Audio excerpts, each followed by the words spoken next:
August 31. புனித ரெய்மன் நொனாதுஸ். Spain நாட்டில் போர்ட்டெல்லா பகுதியில் வாழ்ந்த ஏழ்மையான குடும்பத்தில் கிபி 1204 ஆண்டு பிறந்தார் ரெய்மன் நொனாதுஸ். குழந்தை பருவம் முதலே இறைபக்தியும் திறமையும் நிறைந்திருந்த இவர் குருவாக விருப்பம் கொண்டு மார்சிடாரியன் துறவற சபையில் சேர்ந்து கிபி 1222 ஆண்டு அருட்குருவானார்.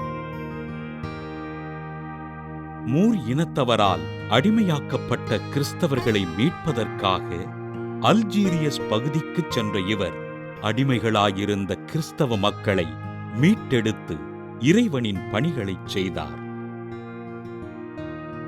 அடிமைகளை மீட்டெடுக்கும் பணிகளைச் செய்த ரெய்மன் மூர் இனத்தவரால் சிறையில் அடைக்கப்பட்டு அடிமையாக நடத்தப்பட்டார். சிறையில் ஆண்டவரின் நற்செய்தியினை போதித்த அருட்தந்தை ரெய்மன் நொனாதுஸினை உதடுகளில் சிறை அதிகாரி இரும்பு கம்பியினால் துளையிட்டு கட்டிப்போட நொனாதுஸ் கடுமையான துன்புறுத்தல்களுக்கு உட்பட்டார். அருட்தந்தை ரெய்மன் துன்புறுவதைக் கண்ட அவரது சபையினர் ரெய்மண்டினை பணம் கொடுத்து ஸ்பெயின் நாட்டிற்கு மீட்டு வர திருத்தந்தை 9ஆம் கிரகோரியார் இவரை கர்தினாலாக உயர்த்தினார்.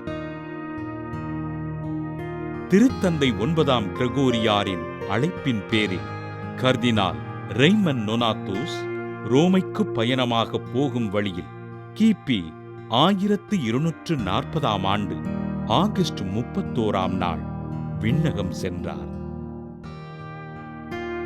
அடிமைகளாய் வாழ்ந்த மக்களை மீட்டெடுத்து அவர்களது நல்வாழ்விற்காக பாடுபட்ட கர்தினால் ரெய்மன் நொனாதுஸினை திருத்தந்தை 7ஆம் அலெக்சாண்டர் புனிதராக உயர்த்தி கர்ப்பிணி பெண்களுக்கும் பிறந்த குழந்தைகளுக்கும் பாதுகாவலராக அறிவித்தார்.